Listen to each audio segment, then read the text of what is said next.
I notice beauty in other people so much more without downing my own beauty. When a guy's like, It oh, was- my sperm doesn't work and he feels Yeah. like he's not a man, I'm like, you can't control your nuts, bro. Yeah. Like, you can't control how your nuts work. I want to know, and I don't know if I want to know if you found this from anybody. Like, how do you switch your mind to all of a sudden not be afraid to fail? Let's I feel not honored have to. any more emotions. I might cry. Me too.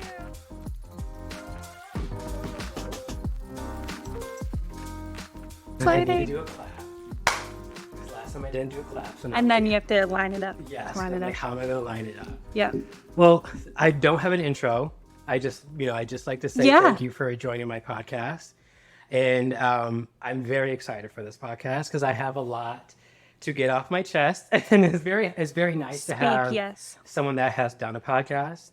And so it helps when you have someone that's done it, because as much as I lean on my friends, their advice and support can kind of only take you so far. And then you don't want to always just text them when shit hits the fan, because it's just like, I don't know, it just feels weird, you know what I mean? And it's like, I kind of can think about like when my friends who have kids, sometimes they, talk to me, but they would really enjoy if they had like another mom or another dad to really like level set things like that. But before we begin, I want to introduce you to, when I talk to Brian, I call you Angie, only because I have so many aunts and cousins in my life that are called Angela, and we always just shorten it to Angie. And I would told him like, Angie's on my podcast. He's like, who's Angie? And like your friend that you introduced me, he's like, oh, Angela. Like, I never heard anyone call her. I've never corrected someone not to call me Angie, Yes. so it doesn't matter to me. Okay. But people actually have pretty much stuck with Angela or Okay. Ange. Gotcha. I But would either's probably fine. say Angela. Yeah. But okay. So before we begin, I want to give, because you are technically the first guest that's not necessarily like a lifelong friend or family member, which You can't be like, how did we meet? I Remember can't that be one like, time in the bar? I can't be how did we- But I can tell people like, Brian introduced us, and I'm super thankful for him introducing us, because one, you obviously helped me out with like the script and stuff like that. But one thing I want to let you know is I'm really very thankful that you respond back to your text messages, although you respond during your time, which does not bother me. Yeah, I am sorry. That is a that weakness does of not mine. because you respond. I section off my responses. So I'm like, no phone, and then all of a sudden I go to my phone and I respond to everybody. And then all of a sudden sometimes it's like, oh my goodness, it's been 3 days and I haven't responded to anybody. Yes. And I think that's the way I cope with stress. But I realize like that's putting people on my schedule. That's not me really taking into account someone else's schedule. And so that's something I need to work on. I know, but I like it because when there are people who I will talk to and be like, and they'll be like, oh, I would love to help you. But then when it comes down to it, they are, they don't show up. They don't show up. So even though it takes you however long it takes you, the fact that you still respond, I'm like, oh, this is, it's a life. Well, yeah, I want it to be a quality response. I don't want to respond just to respond and just like move on, check it off. Like, no, I want to think about this. Like because I would have loved that. Yeah. When I was going blind into the podcast world. There's so many ways to do it, as you know. And I mean, just looking at your setup, I am so impressed. I'm going to learn from you now. Yes, please. No, I'm serious. I'm still in like stage one. Yes. So let's start there. Can you share with the guests what your podcast is, what you do, and all that, so people can just get a feel for who you are? Yes. So podcasting isn't a full-time gig. It isn't something that I put a ton of time in currently. But it is something where I just was really passionate about a subject. And I wanted to figure out the best way to go about learning about the subject. And I thought podcasting was the best medium because I didn't have to be an expert in it right away. I could interview guests and learn from them. And then I can and I'm a marketer by trade. And so I could repurpose that content in all these creative ways. Yeah. And so podcasting was really intimidating to me because it was just a brand new platform I'd never done before. So my husband and I actually, he does sales in his day job. We were really lucky one summer, a couple summers ago, to be able to take a sabbatical from work. So we took 3 months. He worked on a music album and a novel. She's very much a Renaissance man. And I worked on this podcast, which started off with just me Google searching how to do a podcast. Yes. And I ended up taking this webinar course from someone over in the UK, actually. And it was, she released this A to Z podcast plan, and I followed it to the T, and I learned a lot. And it took a long time to get off the ground, as you know, because, you know, podcasting can be very easy or it can be very difficult. Yes. And there's a wide range. Yes. It's one of those mediums where, yeah, you could just turn on the microphone and speak and not prepare and then put it on Apple Podcasts, but I wanted to do it right. Yes. And so I stumbled through the first season. So I released a podcast called Awake to Wonder, Live Like You Mean It. And it's a podcast for adults to help them re-experience wonder in their life, which we can talk about more later. But so I did one season of that weekly, and as you know, it's a ton of work, and I had to take some time off for things in my life. And so there's just one season out there. I have been working on a second season slightly, but again, it's one of those things where I would love to do it, and I'm just trying to figure out how to make time to do it. Yes. And then I produce a podcast for work, so more behind the scenes, called People Make It Possible. And so this podcast, that podcast is more about speaking with business leaders personally about how they got to where they are, not just professional achievements like a resume share, but more what shaped you, what challenges did you overcome, just to show that there's not just one way up the corporate ladder. There's many ways to leadership. And oftentimes it's people who didn't think they could do it. So it's inspiring that way too. So I more coach someone to do a podcast and host the podcast. So it's I haven't been on this side of the microphone. This is more uncomfortable. Well, I will return the favor if you ever need a guest. Yes. Call me up because I will love to join. But yeah, I'm glad that you shared that, because I definitely want to talk, like the first part, talk about like my journey so far. Please. And just like every anxiety thing that I've been going through. And I have my phone. I'm trying.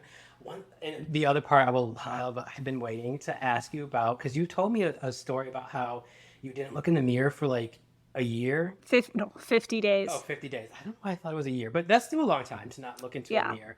And I think throughout that comment, like that little tidbit, one thing that I've learned too with me when it comes to like podcast, like conversation creating and like how I get my ideas, it comes from random conversations with people.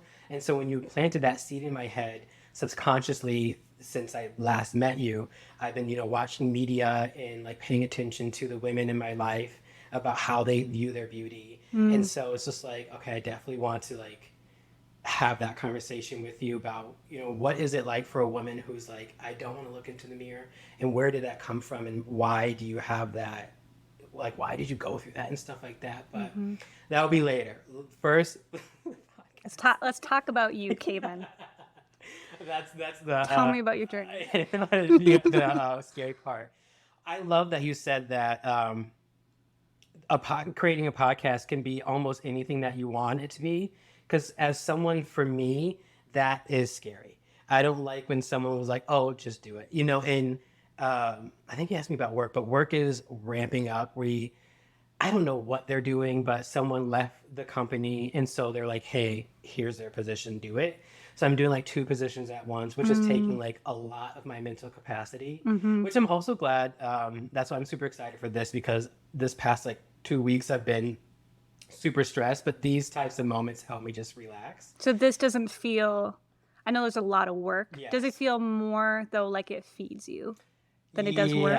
Yes. So yes, it feeds me. And what I love, yes, it does feed me. And what I love is when I hear like my friends' reaction to this, or when they're like, oh, because when I did season 1, I recorded most of those like a year to 6 months in advance, right? So when people listen back to it, it's like they're listening back to a journal diary and like a year later.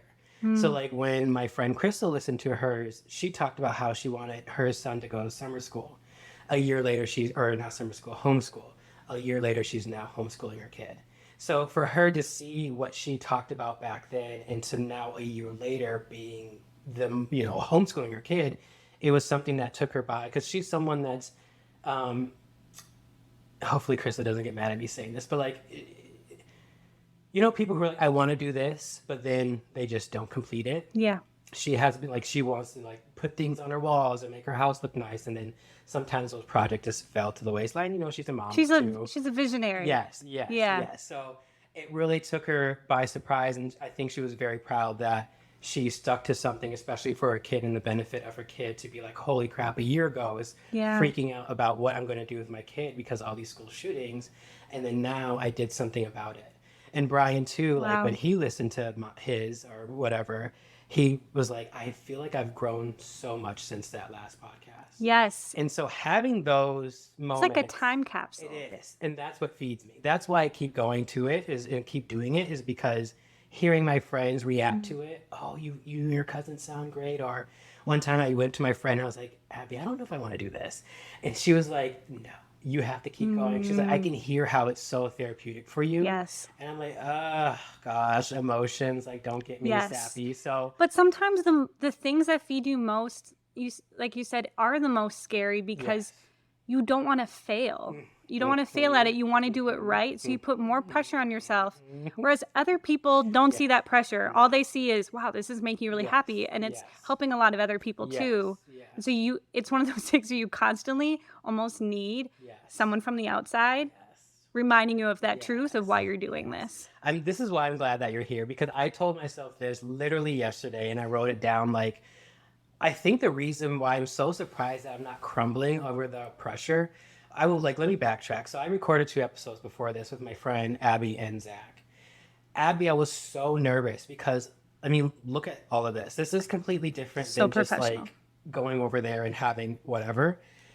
But as a host, I feed off of this like rectangle part of it, right? Yeah. But I have to think about all of this. You have to prepare. Yes. And so you're putting the parameters around it. So now you think, okay, well, now my content has to also be this professional as what it seems. And my mind also has to expand to thinking about the recording and this, and hopefully and one thing with Zach's episode was I was trying to get Abby's podcast off of my phone and I couldn't do it to save my life. Oh no. My phone was like freezing. I have a Mac and it couldn't transfer through AirPay. Oh, what a nightmare. I was just like freaking out. It's kind of the worst thing to go through before a podcast because when I was sitting with Zach, the only thing I can think about is truly, I have no idea if I'm going to get these podcasts off of my phone. And that really sunk my confidence because Brian always checks me and tells me like he kind of thinks that I'm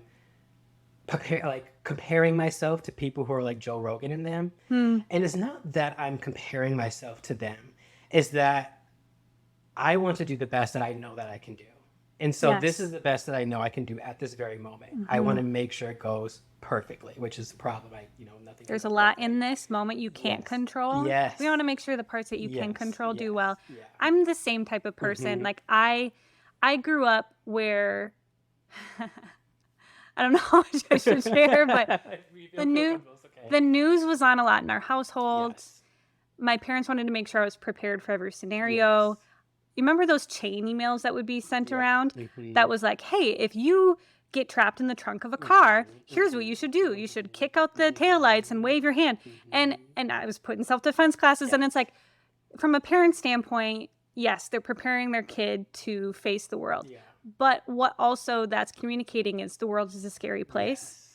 And if you're not prepared, and if something bad happens, well, you weren't prepared enough. You know, and I think I internalized that. That was never said to me. By all means, I love my parents. They were great, great parents. But I think, it's that whole preparation, because if I fail, it's on me. But then I think I always listen to people who have this confidence and don't care if they fail because they know that that's the only way that they're going to improve, and that it's just a natural part of life. The one thing we can be confident about in life is that we're going to fail at some point because we never start off as experts. But I want to know, and I want to know if you found this from anybody, like, how do you switch your mind to all of a sudden not be afraid to fail? That's a very good question, because I had to, the short answer is therapy. I said this in my friend's Haley podcast, like, another thing kind of piggybacking off of that is one thing that made me freak out was that going into season 2, which I don't even know if I'm going to call it a season, I had like maybe 3 weeks ago, I had 8 guests. Like I had people ready. I guess I had their verbal agreement, but when it comes down to actually showing up, then there's a whole different story. So as someone who's prepared for 8 and then you get cut to 4, it really forces you to be like, holy crap, like what do I do now? Because you're not prepared for it. Yeah. But going back to like, how do you get someone to switch that mindset? I think for me, it had one therapy because it gave me confidence and gave me the belief in myself. But as one thing, I think like a lot of people are searching for like, okay, if I'm going to do a podcast, like what mic should I have? What computer should I have? What software They're should I focused on the have? technology. Instead of just doing it. And one thing that I learned about just doing it is the answers are there if I just do it. I learned so much from one of the first episodes I did with Brian that's not even out because it was just a very shitty one. But it showed me the work that needed to be done, but it also showed me that I actually do enjoy this. And I think that's what happened is that because I did it and then I didn't die, I was like, oh. That's the worst that can happen, and it didn't happen. Yes. And so, and I don't remember, I was like freaking out one time because when I was going through all this technical issues, I felt like I wasn't like, not, I don't want to say, I wrote down that I felt like I wasn't good enough. And I think that just comes from like, maybe facing the music that the video part has to be scrapped. And I'm like, that's not part of the plan. The plan was to start, doing TikToks and stuff like that. But I think what I told myself was it's nice that I'm not doing this for clout or attention or the money. I'm doing this because it truly was a passion of mine when I was a kid. Like when I was in college, I was the MC for our college campus. Like I did news journalism classes. I did broadcast journalism classes. I even applied to Twin Cities Live after college. It's just life hits you. College debt hits you. You're living at your home, your parents' house hits you. So I remember telling myself like, well, let's apply to these journalism classes and jobs, but also the 9 to 5 jobs. And whoever hires me, hires me. And the 9 to 5 did. And then I remember telling myself like, okay, well, if we can't have these conversations on Twin Cities Live, then we can just have it with our friends. But that was like 7 years ago, right? And then so when you do your 9 to 5 life and you come out as 28 and you have all the things, as someone who, because I'm gay, as someone who's gay, I don't have the go get married and go have kids on my like man-made dream life. So it forces me to be like, what am I going to do for the next 60 years? Like, I feel like I have reached the amount of levelness in the 9 to 5 world. Like it just, in someone like me, I don't like to be in one spot for too long. So that is very scary when you're looking into the 9 to 5 life. Do you feel like you have to decide what you're going to do now for the next 60 years? I do. Yeah. I think that's the pressure. I've always had that pressure. I think that's the pressure for like a lot of us is like, you have to continue following the matrix, as they like to say. And when you don't fit the matrix, it's very scary because it's like, so then what do I do? Oh, I think that's exciting because then Yeah. you get to, there's so many different people.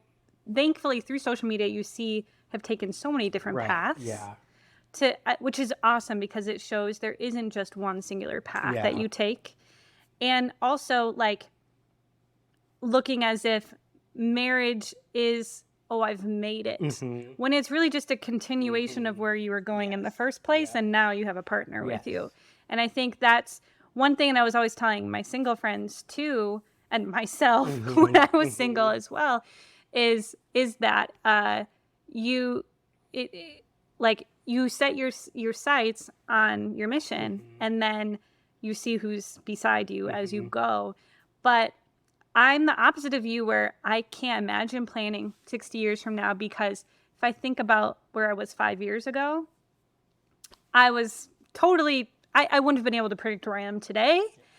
And that gives me actually comfort to know I don't have to plan 60 years. But for you, does it give you more comfort to potentially have a plan? Yes. Okay. And when you were sharing about your family upbringing, I remember when I used to ask my dad, like, hey, can I go to Angela's house?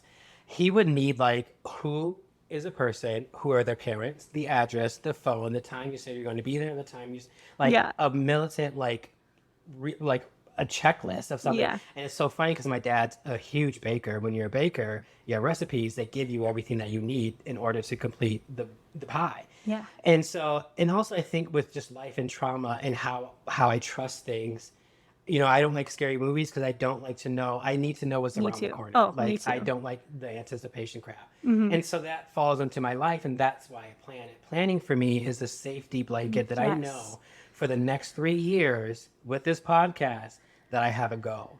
But then when your friends call you, or your guest list gets cut, then it forces me to be like, what are we going to do now? And so the blessing in that is that I'm telling myself now, who cares? Who cares how many you have? Like, who cares? And also, who cares about when you release them? Like, just release them. And so now what I want to do is like get all of them done. And then as soon as I can edit them, I will put them out instead of waiting until January and then put them out. Like, That's put them awesome. out when you want to put them That out. is so much better than just not putting it out in Yeah. general, which is, see, this is why I need to be sitting here. I need to be doing that. Yeah. Yeah, but yeah, so that's one thing, like learning the pivot and the schedule, not being so hard on myself. And it's just so surprising too that like there are many of times where I'm like, I want to quit. But I always tell myself, when we're going to quit, you have to replace it with something because I'm over watching TV. Like as soon as I'm done with work, I have nothing else to do with my time. Hmm. And that is very depressing for me. I Hmm. don't like when I feel like time is just slipping through my hands because Hmm. I just feel like I'm wasting away. Hmm. And so if I don't like this, we need to find something else. And I remember for years searching for things like people like, oh, why don't you join like the rugby team here or the volleyball team here or go do bowling things? I'm like, first of all, when have you seen me watch a single sport event? Like, why would you have like want me to sign up for sports? But yeah, I always tell myself, because we don't have anything to replace this with, then we're going to keep going. And because you're not dead, we're going to keep going. And because all your friends love it, then let's do it for them instead of doing it for you. And I think that's a good switch for me, is like taking myself out the equation and making this for the other people who benefit from this. Yeah. And it's both, right? Yeah. I mean, you're seeing the impact that this artistic expression has, the fact that you're giving people a platform to share their stories. Do you have goals when it comes to your podcast, or do you like to wing it? I like to wing it, but it's so funny that you said that because someone on TikTok said the average podcast doesn't make past 7 episodes. Yeah. And I have 16. And I was It's- like, holy crap, I'm past average. So now Yeah. I told myself, like, let's do 50. But I was like, that's a little ambitious. I was like, No, maybe set the bar high. No, because if I set the bar high and don't make it, Oh, oh then God, you'll I feel will like you crumble. failed. Yeah. So Yeah. like, let's do a small amount. So I was like, let's do double. Like, what it'll be like 31 or something, 32, something like that, and see how that goes. Because I mean, I have 16 now, and I have 4 after this month, so that's already 20. So yeah, just setting small goals. And the another small goal is just like I really truly do want to get onto the social media part of it. Like I really do want to start clipping and making TikToks. Yeah. Because that's the one thing that I miss, is hearing other people's comments and me like, and that's the whole point of having a conversation or a podcast, is to spark Yes. conversation. And I want to be like, And that's important when you're taking in, I don't know if like metrics and numbers are any interest to you, but when you think about, okay, well, I got 100 downloads on this podcast or unique listens. Well, actually, when you are clipping part of it and putting on social media, people are consuming your podcast. They don't have to go to Apple Podcasts or Spotify in order to be a number on there. They are consuming your content. Yeah. And that's the whole way that marketing is working really well right now, is the fact that you're making content ungated. Yeah. So it's, no, I'm not going to make you sign up for something in order to get this. Like, Yeah. here it is. Here's the big secret. Here's what you want to know. And that people like that. And that gets people to experience your podcast in a lot of different levels, no matter where they are. Yes. But that is the most time consuming part that I is. found too, is Yes. I loved the podcasting piece, but the Yes. marketing piece as a marketer, Yes. it's exhausting. Yes. And And so again, it's like, well, what can you do? You're starting to build up. I started with everything, and now I'm probably going to pare down. And so you're like, okay, let me try this now. Let me add this now. And I think that's how it becomes successful then, because you're taking it at your own speed and your own pace. Which is so funny for me because I'm usually someone that just goes in head first, which I think I still am doing that with just like buying a mic and having Brian come over. We sit in the corner of my room and just like try to figure it out. And yeah, I mean, yeah, like you asked, like kind of before we recorded, like, are you going to do it on YouTube? Which is, yes, I will put it on YouTube, which is so scary. But I find myself looking at YouTube thumbnails and being like, okay, what can I pick out of this? And also be mindful that I'm not a graphic designer. So trying, and some people are so good with like Canva. Yeah. And I'm like, I don't know how. That's the creative part of me that I did not get. I did not get that whole InDesign graphic stuff. That's why Canva's the best, because you can just use their templates Maybe. and drag and drop. Yes. I'll show you sometime. Yes. It's a fun tool. Yes. So yeah, I'm very excited for the next steps. I'm very excited to see where things going. I'm very excited that one thing I said to my friend Abby too is like I feel like this is my child. And I feel like as parents, when you have kids, you go in with a plan. Or like, for my parents met at a YMCA. My sister played 3 sports. My dad was a wrestler, and I think he won state. I don't really know. And so to have a kid that's like, I want to sing and I want to do theater, I want to act. I remember I told my dad that I hate sweating. I told him when I was like, I must have been before high school, because I got picked up from this daycare that when you went to high school, you were too old. And I remember having a conversation with him, like maybe when I was college, and he was like, that was the hardest pill for me to swallow when you told me that you didn't like to sweat.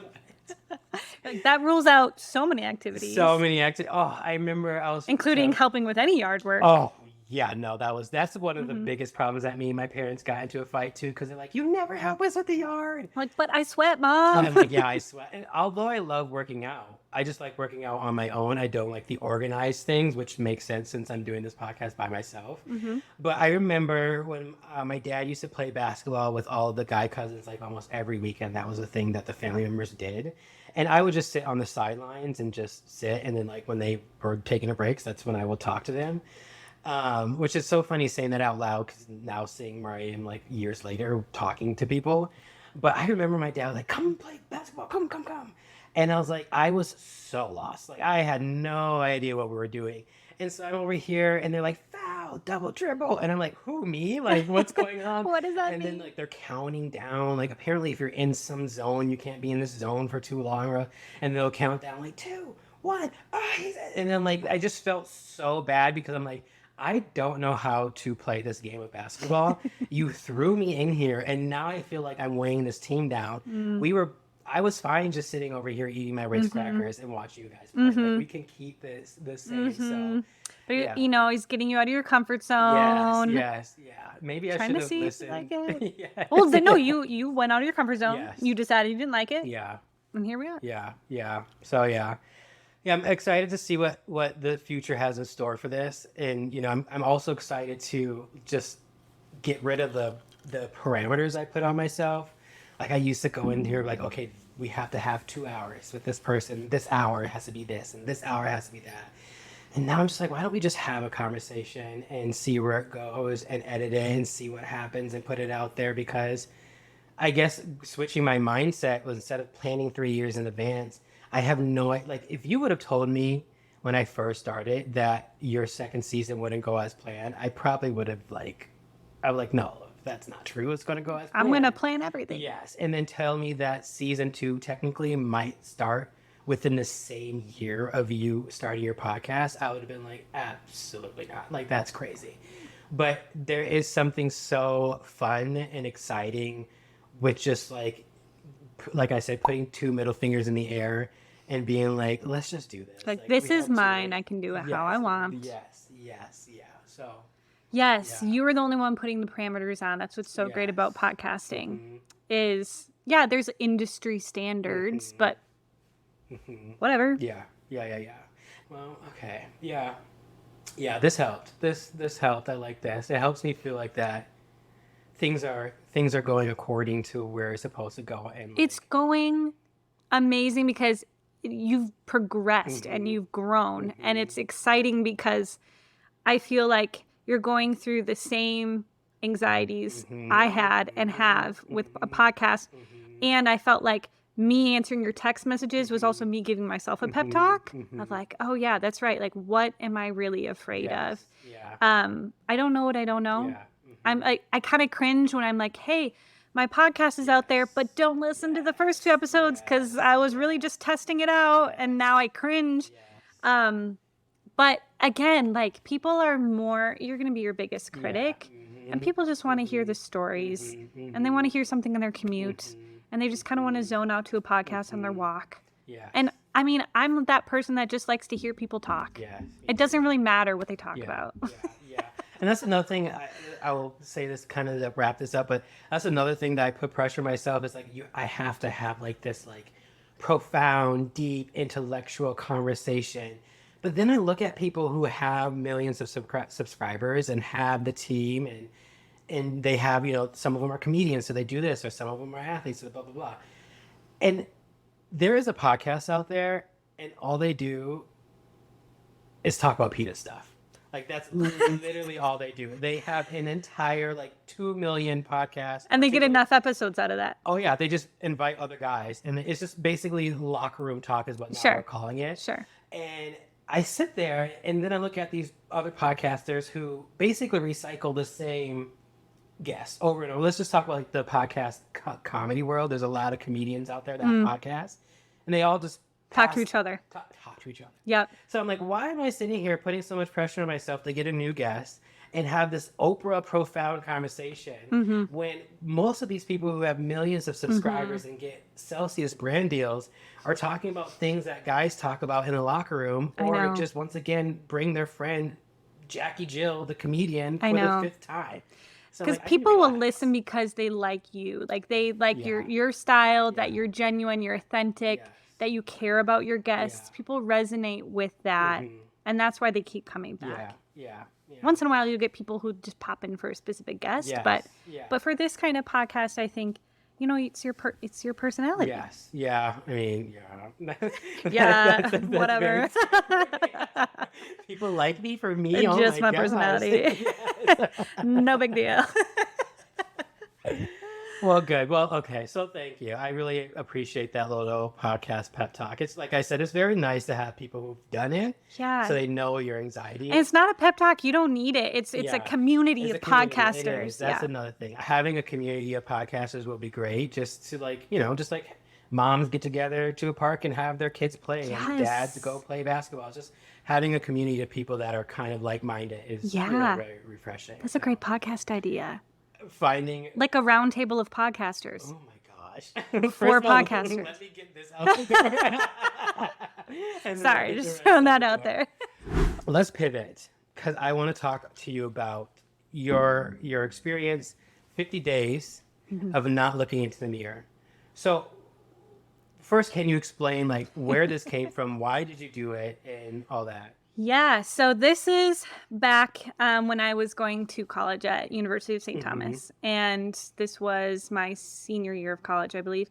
And there are beautiful women on that campus. I'm pretty sure they're featured in some magazine as like one of the campuses with the prettiest girls. Yes. And I had actually transferred in from another small school where we wore sweatpants to wear 8 a.m., never had to wear makeup, anything like that. I wish it was school just like that. Yeah, it was amazing. Yes. And then I transferred here, and I loved the school I went to.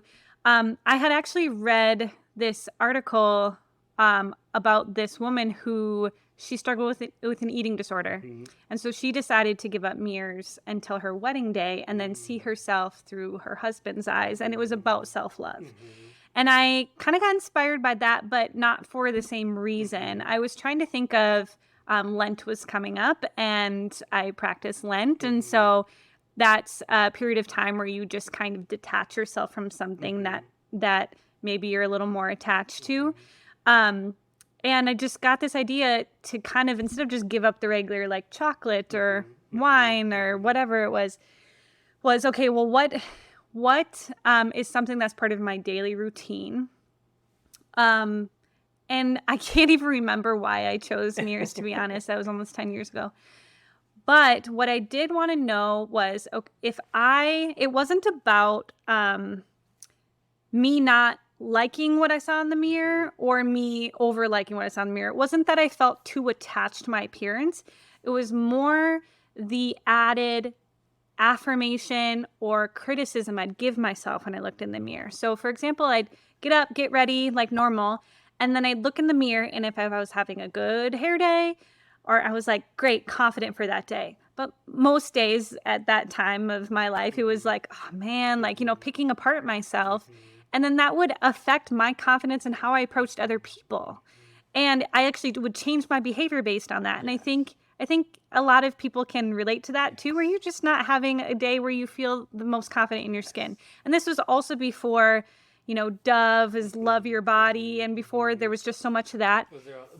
Is this an era where Victoria's Secret models were still on TV? Yeah, there definitely was the runways, the angel shows. Yeah, and I just mostly did it for like a social experiment where I wanted to see, again, it's not about, and I chose the term paint the mirrors. That was the name of the blog. I wanted to blog about my experiences of how my perception of myself and others changed. And I purposely chose paint versus like break the mirrors, because it's not the mirror that's bad. It's not putting attention on your appearance that's bad. It's just how you're approaching yourself and other people based on that. And so what I chose to do is, some people would say, well, then just don't put on makeup, don't do anything like that, just leave. But I was like, no, I actually want to do what I normally do for my routine, but just take out that element of, again, affirmation or criticism as I go through my day. And just basically take the attention off of myself in my head. Like I just start to forget myself. So what I do is, I literally would put on mascara without a mirror, poke myself in the eye a couple times. And then it was interesting because all around campus, there are tons of mirrors on a college campus.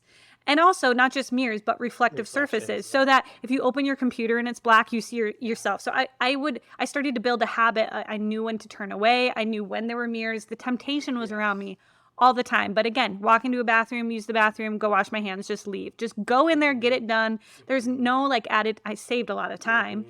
And it also was like, if someone pointed out that I had spinach in my teeth, I didn't know I had spinach in my teeth, so I didn't act any differently. I still had the same confidence, so for me, I wanted to know, how, like, would I be able to be more present for other people because I'm less self-conscious myself? And I think that came from, I did grow up very introverted and very self-conscious and very shy. And so it was for me to help get out of my comfort zone, where it's just, I was just going to do what I wanted to do and not worry about how I looked, and literally just forget how I looked. And so that's kind of what happened. Was I blogged about kind of my experiences, and I became very interested in how my perception of beauty changed overall. And what I started to learn was, it was very interesting. I didn't expect this to happen. This was kind of the catalyst that then led to the eventual podcast I did on beauty and wonder. Was I noticed beauty in other people so much more without downing my own beauty. It was amazing. And then additionally, it went beyond that. I started noticing flowers are so beautiful. The trees look so beautiful. Wow, that bridge over there, the sky. I noticed beauty everywhere.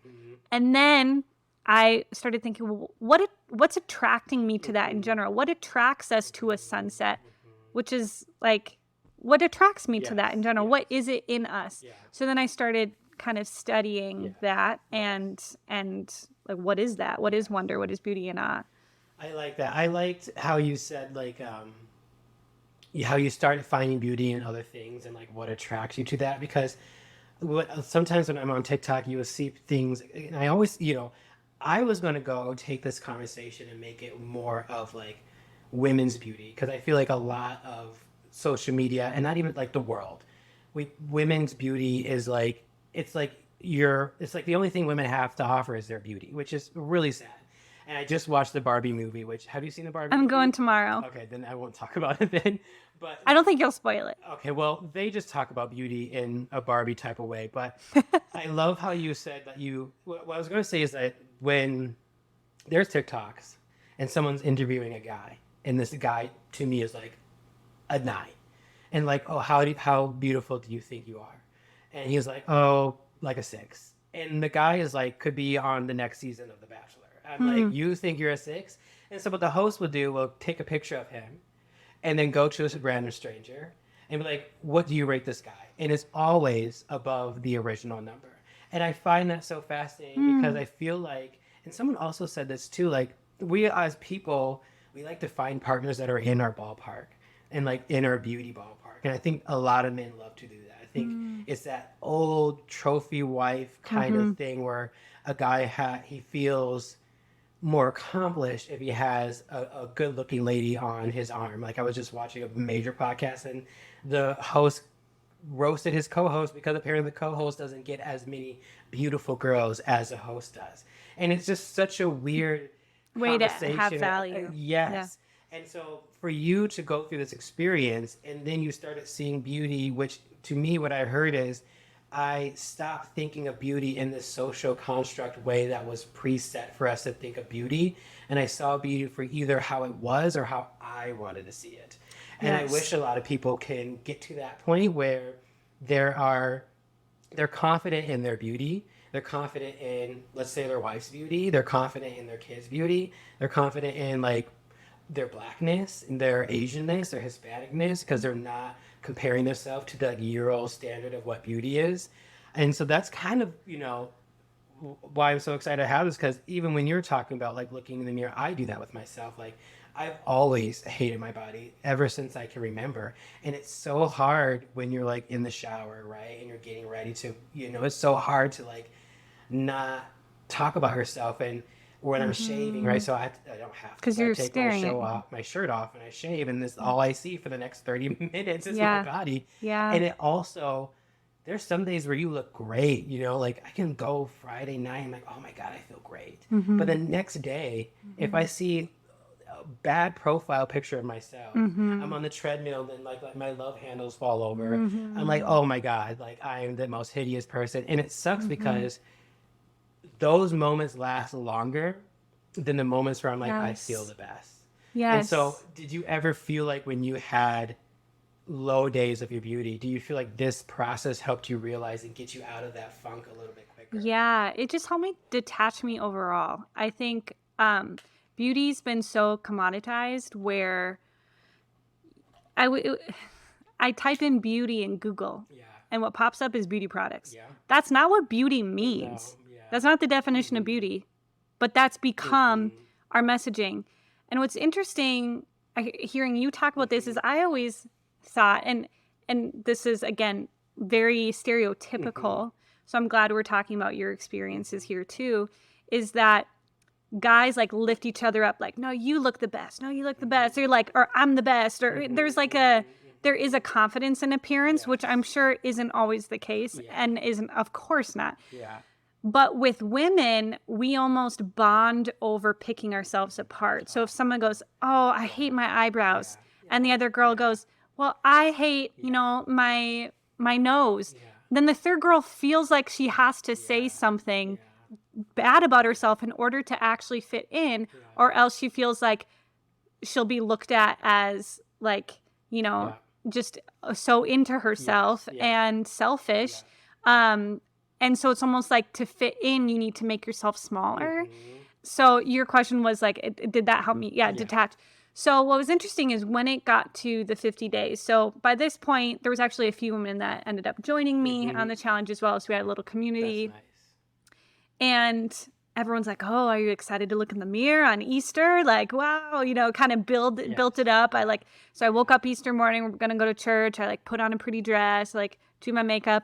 And then I walk down just slow motion to the mirror. I'm like, oh, what is this going to be? I'm kind of nervous. I haven't seen myself in 50 days. And I look in the mirror and my reaction was? Were you not surprised? Right. I was just like, yep, that's me. Yeah. It was the most neutral I've ever been, which is honestly a beautiful thing. Yes. Because it was like, yeah, that's me. That's me. That's it. And not in a bad way. it was just like, not like I had to fake it. It was just, yep, that's pretty much it. And then I was like, all right, time to go. Like, I didn't need to stay there. And to be honest, that's kind of carried through over the last 10 years. Yes. That really did make an impact. I have been more detached. Make up hair once in a while as I feel like it. And then like the other days I don't do it. And it's just whatever I want to do. But I'm like more detached from it.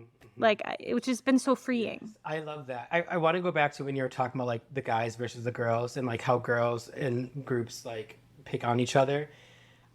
Because I'm gay, I have a different slant view. I'm still a guy, but just Yes. like a gay one. Yeah. When I'm with my gay friends, we're always picking at our bodies. Mm. And for me, like, I'm on this weight loss journey as we speak. And I've been on a weight loss journey for like as long as I can remember. But I've been with therapy and trying to do the right things. I grew up with an eating disorder, so I have a mentality of less is more. And so my trainer now is like, no, you can't do that. Like, you work out way too much for you to just sit Need around more and eat. Like, calorie you need intake. more calorie intake, Yeah. which is super hard for me to get a grasp on it. But one thing that I think about when it comes to like straight guys, when I watch like Love is Blind. Well, Love is Blind is fun too, but Love Island, right? Yeah. Have you seen Love Yeah. Island? Okay, so you know how when the girls get together, they socialize doing their makeup.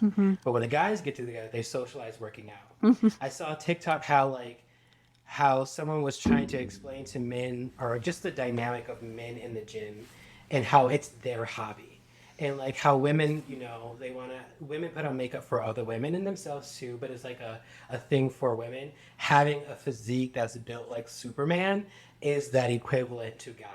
So when they're in the gym and pumping their iron, they're like, They're like putting on their makeup. Yes. Yes. And it's such a show. Oh my God. Going to a gym where, it's a gym that's more, it's not like a Y, it's not like a Lifetime. It's a gym that's focused on bodybuilding and where you can probably see people who's doing steroids there. The amount of the guys are flexing in the mirror more than the girls. And then like, sometimes one thing I love about TikTok too is like it's showing more vulnerability in like bodybuilding. You're seeing more transparency in steroid use, which I love because now we understand who's doing what. There's still a little like, hush hush with it. But then you start seeing men who are like, the only times where I feel happy is when I'm at the gym. The minute I go home, I'm depressed for the rest of the day. And so that is also, I believe, like tying to the mirror and tying to body image issues and tying to what we think a man is, because when I look at my friends' husbands, none of them, no shade, no tea to any of my friends' husbands, but none of them can grace the cover of a GQ magazine. None of them can. And they're probably very happy. And exactly. And their wives are happy. So it's just like, where did we in society get to this point where women feel like their whole aesthetic and their whole job as a woman is to be beautiful? They socialize during beauty activities like putting on makeup. But also with men, they socialize during the gym. They socialize getting pumped. They socialize taking protein. When I used to do CrossFit, I can't tell you how many times someone came up to me and be like, "What's your squat 1 rep PR? What are you benching?" It's like, and in CrossFit, I have to tell myself like my masculinity is not tied to how much I lift. Because I've noticed that how many straight guys would come into the gym, and not just straight guys, just guys in general, that's what they wanted. They wanted to be the top dog. They wanted to be the one that lifted the most. They wanted to be the one that can take off their shirt and glisten to the sun. So I wonder if men out there stop looking to the mirror, like if men out there stop comparing themselves to Zac Efron and The Rock and stuff like that, like would they start to find beauty in different things? Like would they start to find beauty in themselves? Because I feel like there's a lot of men that don't find beauty in themselves. Yeah, absolutely. And just like you said, your masculinity is not based on the numbers of how much you bench, and femininity isn't based on the numbers on the scale or your pant size or anything like that. And I think a lot of it has unfortunately come from advertising. Yeah. Because that's kind of what I was actually, when I lost my train of thought earlier, what I was trying to get to is that I have seen like messaging towards men be, hey, wear this cologne and you get all these women. It's pumping up their confidence. Yeah. And messaging towards women is, wow, your eyebrows are really bushy. Yes. Or really thin now. Sorry. You got to like thicken those up. Oh, wait, then you'll be happier. So it's almost down, like subtlety and downing women's bodies all the time. And there's way more messaging in that than there ever has been before from all different avenues. When you turn on the TV, turn on the radio, open your phone, it's everywhere. And not only that, you talk about your insecurities, then your phone is listening, and now you open up Instagram and you're getting an ad about your insecurity to fix it. Yes. I just started running, and I just started running this past Monday. I started running again because when I had my eating disorder, I used to run all the time on the treadmill. So I built this weird relationship with the treadmill because when I start getting on it, I just like, oh, this feels like crap. But with this new way of thinking about beauty and like body image and stuff like that, I've kind of like tried to get back on the treadmill. But the point is, like, I just started running this week, and now my TikTok is like, find running communities or look at these running shoes. I'm like, how do you know this? I haven't typed anything in the search engine. It's listening. It really is. Also, I like it sometimes though, because I'm like, okay, I saw this really funny video. I want to show my husband and I don't remember what it is. Or I'll be like, there's that cute outfit. So I'll just be like, t-shirt on my phone. And then open it and it's like, there it is. Who knew? It works. I love that. One thing was, okay, so can I just say one tiny part about the Barbie movie? Of course. But it's not going to ruin anything. It's fine. Right away, Barbie starts realizing that things are not the same, and she's trying to figure things out. And then she's like, I have this on my leg. And then someone's like, oh my God, is that cellulite? And then all the girls are like, no, you have to figure. And as a guy, I'm like, do you guys notice that even? Okay, let me say this. I want to say no. I'm going to say no. Yeah. But I had a friend that was like, if my girl has cellulite, I don't know. That's not a so thing. Interesting. And I wonder where he learned that from. Me too. Because that's not something I think that's like intuitive knowledge. I think it's probably learned from somewhere. And I'm glad you said that, because to me, because I spend a lot of time with women, when I heard that joke, I was like, it made me be like, wow, is cellulite really that huge in women's life? Because like when I used to watch the Kardashians, I'm like, I gotta get this out, I gotta freeze this away. And then when they put that in the Barbie movie, I was like, wow, is this really something that like irks women, I guess, or like really gets under the skin, this cellulite? Does it really make them feel like they're ugly or anything like that? I just didn't assume that part of Barbie will really, she goes through other things, but that one was the one where that was everyone big was like, no-no. girl, you got to figure some stuff out. Wow. And so, it can be anything. It could have been anything, but then they're like, and she's like, and I have this on my leg. And they're like, yeah, you got to figure something out. Well, Barbie is painted as flawless, so it couldn't be like, oh my gosh, my nose. Yes. Well, it's a plastic nose, so exactly. Fine. Yeah. So, I guess throwing that question back to you, is that is cellulite? I know, like the like they say celery I don't know how to pronounce it. Celery light. How do you say? What is it? Cellulite? It's a tongue Cellulite. twister. It's a tongue twister. It is. Yeah. But is that like is that like, things in women community that they're like, I can't have dimples on my legs? I'm sure it is. I try to stay away from those communities. To be honest, I only try to be around women that uplift each other. Yeah. And that don't really talk about their appearance. Like I'll ask people for outfit advice when we're together or that kind of thing. But I don't know. For me, truly, I really do see beauty in everybody I meet. And that isn't, I have my own judgments. Of course, I'm human and initial judgments, but there's so many forms of beauty that I don't even know how it's defined right now. It changes. You remember when thigh gaps were a thing? Can you imagine any guy being like, wow, my girl needs a good thigh gap? Like, that's, again, one of those things that's like, who made this up? Yeah. Pretty soon it's going to be like, well, my girl needs to have, like the second toe can't be longer than the big toe. And that's the beauty standard. So it's always changing. No mustache. No hairy armpit. Yes. No hairy arms. And it's what's been good for me is my husband could care less about his appearance. Sometimes I'm like, well, maybe we should cut your hair. But like, he's just helped me see that there's so much time wasted there when we could be doing something else that's a lot more meaningful. That's what I was going to ask you. I was like, how does your husband take this whole experience of you not looking at me? Like, did he learn anything, or did you guys learn anything together?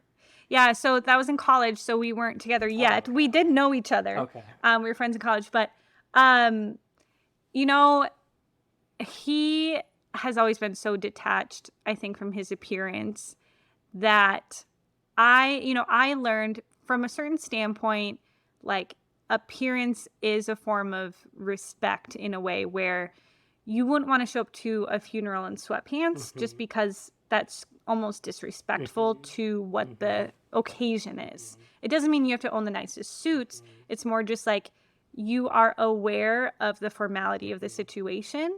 And so seeing that that's maybe more of the baseline and way to think about it is what's appropriate for this occasion.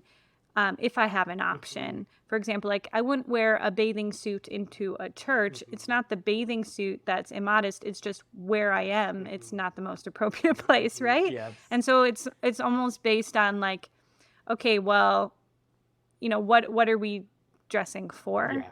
Instead of like, how do I look? It's more of like, Yeah. I don't know the categories. It doesn't really answer your question that That's much, fine. but he just has his own style that I still can't figure out. But I love him.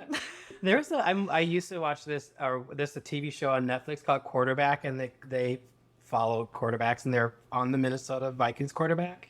And apparently he wore a shirt that everyone like dragged him online, and he was like, I didn't pay any attention to it because my wife dresses me, so whatever she picks out, I wear. And I was like, that is so funny. Do you? Can I? Well, I'm going to ask. Do you ever plan on having children? Ooh, yeah. So if you plan on having children, and let's say you have, it doesn't actually remember, it doesn't matter the sex of the child. How would you help them not fall into these weird beauty traps Yeah. and things like that? Yeah. Yeah, the world is so different even now. And I think the challenges my kids will have will be so different than the Mm-hmm. ones I grew up having. Mm-hmm.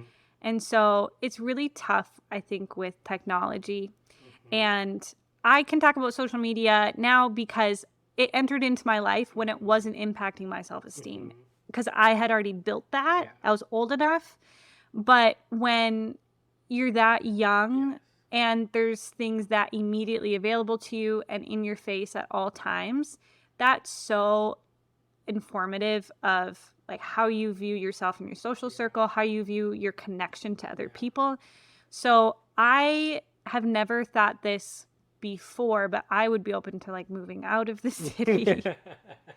Maybe some land, go Yes. play with some Yes. chickens. I don't know. Yes. I would love to. No, even if we're here in the city, I think just having parameters around social media. It's tough because now in schools they have iPads that they're using in school. It's just technology is it's just more accessible to access those things, and that's scary as a parent. And I just hope that there are those softwares and programs so you can have some of those guards up. But I think I wasn't allowed to have a phone until I was, I think, 16. I didn't have social media until I was 16. Yeah. And that made a big difference. I mean, all my friendships were in person. I grew a big imagination from just making up things in games. I never worried about my appearance. Makeup was a fun thing at some point just to play. Yeah. It wasn't to like, if I think about what I looked like at 12 years old and what 12-year-olds today look like, it's just a world of a difference. Like I had the bright blue eyeshadow and the choker and like, the butterfly clips. And like, it was like little girl, right? Yeah. And then it's like, no, like 12-year-olds know how to put on false eyelashes and that's just because they see it. They see the tutorials. And so, I also think a big part of it is where you're affirming your child to. And again, I'm speaking not as a parent, so I don't have advice here, but it's interesting that again, like stereotypically, sometimes boys are told good job for when they like do something good. So you help me pick up the trash, you're a good boy.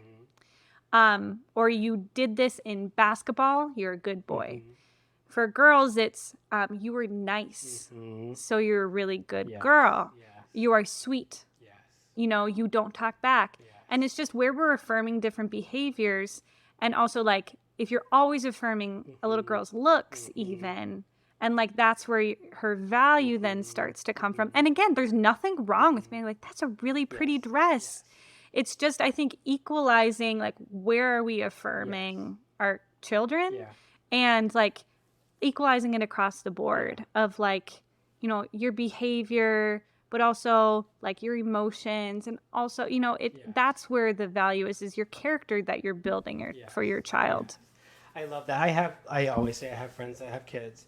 It's always interesting watching them raise their kids, because it's vastly different than our parents' generation raising us. And so I have friends who have daughters and they're like doing affirmations in the mirror and like, I'm beautiful and I'm enough and stuff like that. Because, for me, like where I get my body image issues is from my mom, which is so weird, but it's not weird, but cause whatever. But I've watched her be a Weight Watchers lady. I've watched her run on treadmills. I watched her take like the smallest plate that we have in the house and then put her food on that. And so that's where I got my like idea of like how to food eat. is bad or good. There's like bad food and good food versus like sometimes food and always food, Yep. And just the amount of working out she did, and always working out and always being on the scale. And that's one thing when I'm working with, my trainers and stuff like that, I tell them right away, like, if that scale doesn't go down, I'm freaking out. Like, I'm letting you know right now, like if I step on that scale and I don't see it move down, that's where I freak out the most. And I tell my therapist this because I got to a point where I'm like, I can't keep freaking out. Like, I can't. I'm almost 30. Like, I want to move on from my life. Like, I need to get off of this, like, idea of me trying to be like Zac Efron.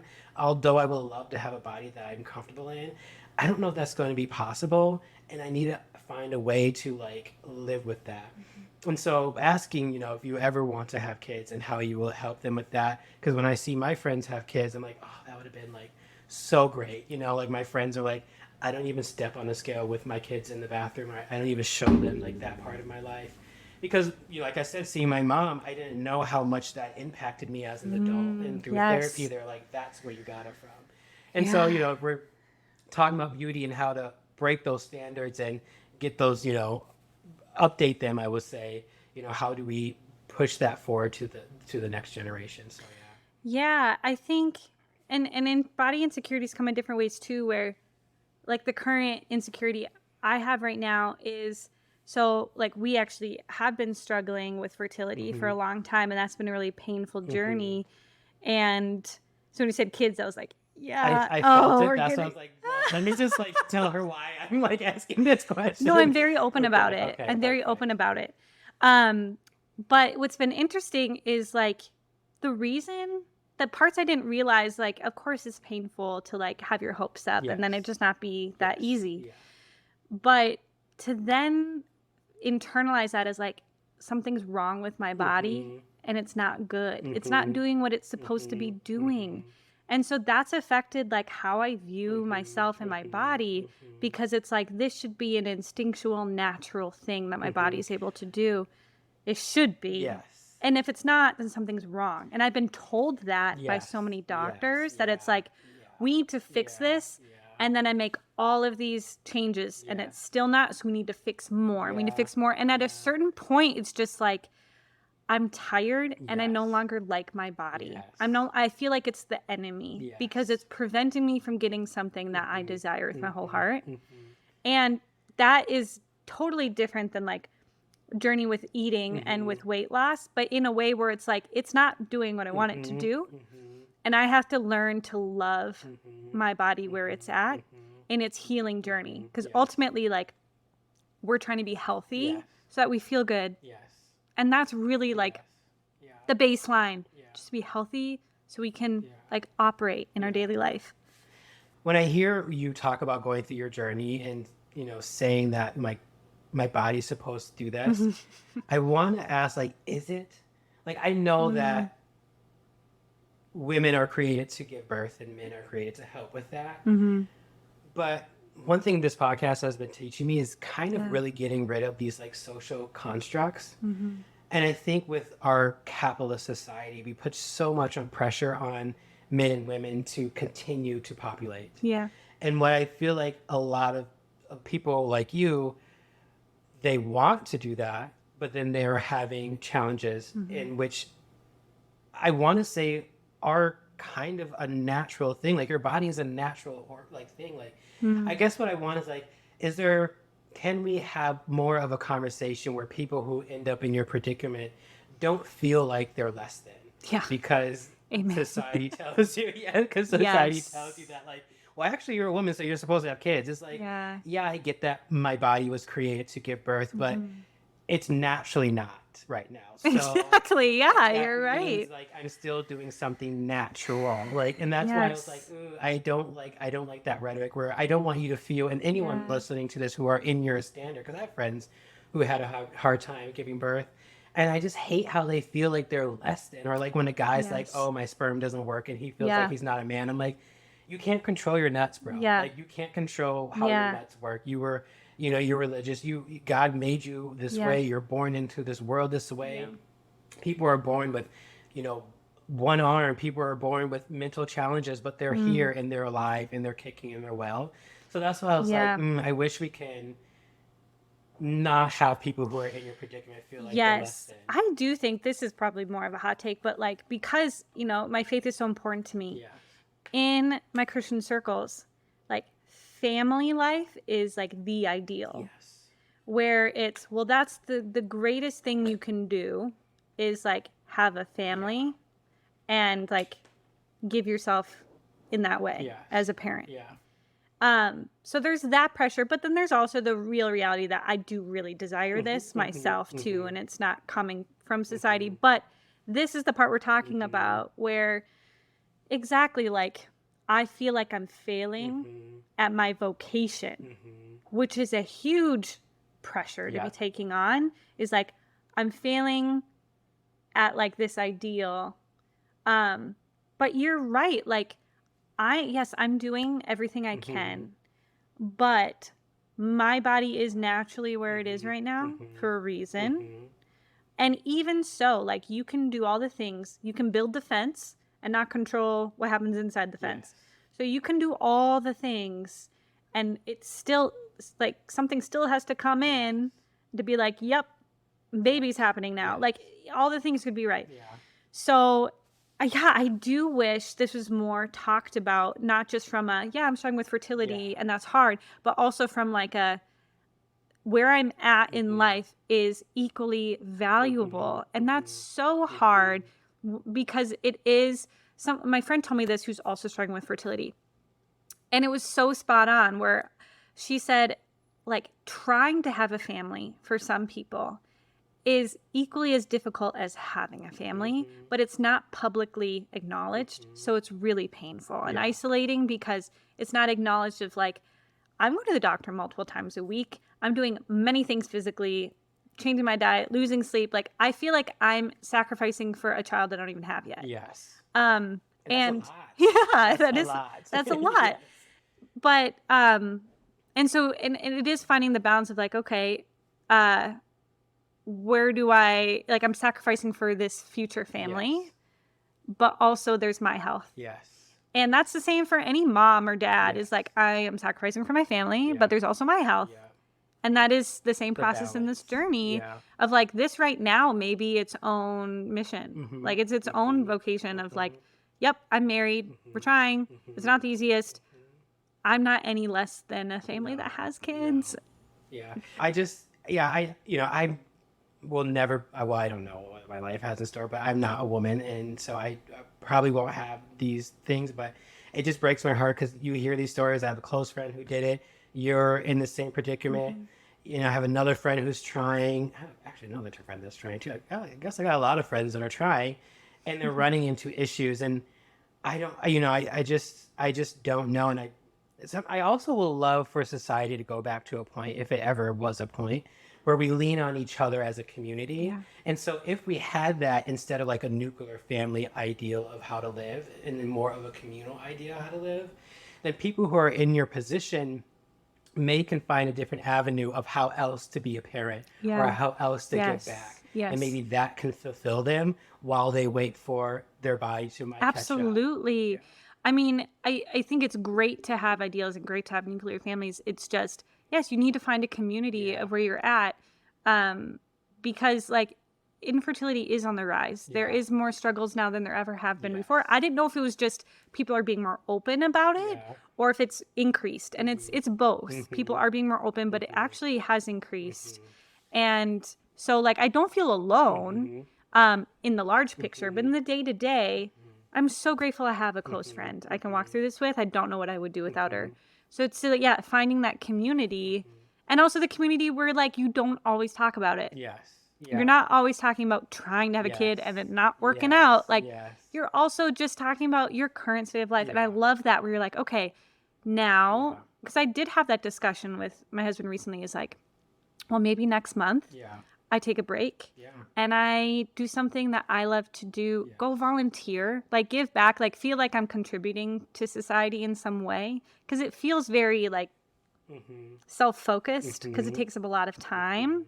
And I don't feel like I'm there for other people like I want to be. So, you know, Could I ask, as someone who's religious and going through this, do you feel like, 'cause a lot of religious people, and I grew up very religious, they will always say, well, this is God's plan. Like, this is God's plan.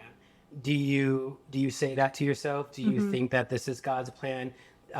You know, I just don't know. Like when people go through these types Yeah. of things, do they like, well, this is God's plan, and it gives me ease Yeah. for me to continue to move forward. yes, I do, but I don't use it as like a cop out. Yeah. Not saying other people do. No, I got It's like you. whatever God's plan. Yes.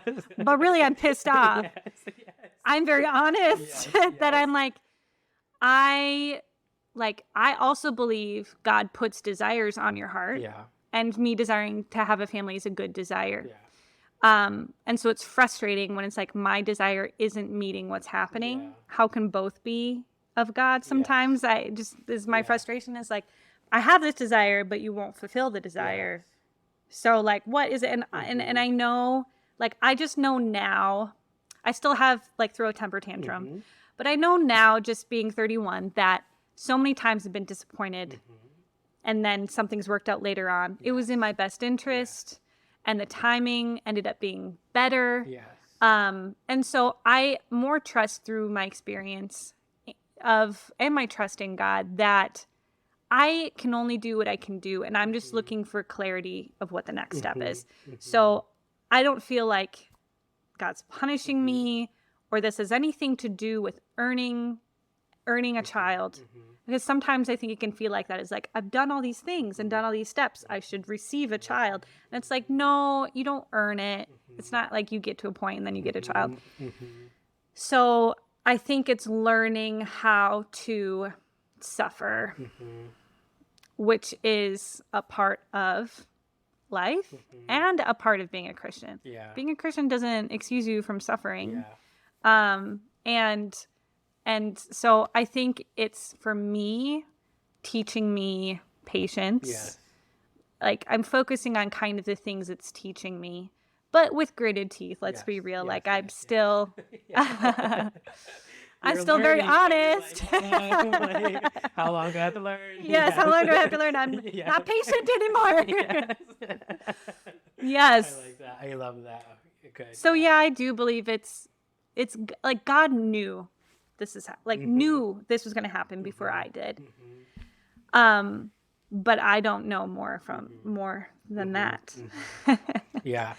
Yeah. I But I do think like, well, is it because I'm supposed to do the podcast now? Yes. Like, is it because I'm Yes. supposed to do like, now I get more time to do other things? Yes. And that's kind of the question is like, maybe 2 months from now, I'm going to be like, well, thank goodness I didn't have a child because of this X, Y, Z. Like, I don't know what's going to happen. Or at the very least, what I am confident in is I now, through going through what I have been through so far, feel more empowered from the standpoint of I know more about what's going on in my body than I've ever known before, which is empowering and overwhelming, but good. It's stuff we don't always get taught. And that like I've been talking to my other friends and helping empower them to learn about these things about their bodies, which is so good because it's really lacking in our healthcare system. And so to be able to like help my friends be advocate in their appointments and learn, about their own bodies has been like really empowering. Yeah. Yeah. I had a friend who had a huge age gap between her and her siblings. And we're like, why did you have an age gap between you and your siblings? And she was, her parents had a hard time getting her. So they went through all the stuff. And then they're like, well, this is the only one we're going to have because we went through hell and back to get this one.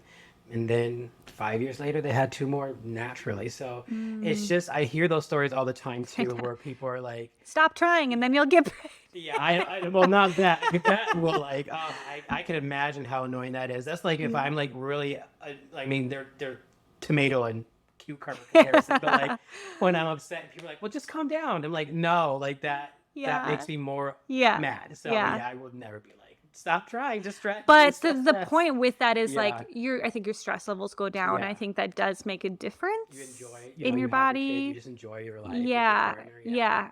But otherwise, I also think there's a lot of like luck in there too. Yes. Well, I pray for you, and I hope that you get, all the children that you desire. Thank you. Just one at a time. Just one. But you might get 3. I know. I don't know. I'm getting up there. The clock is That's another ticking. thing. I hate that. God, we put so much stuff on women. I hate that they feel like that. Like, I have to. My mom had me when she was 37. Praise God. That's amazing. Good for her. 37.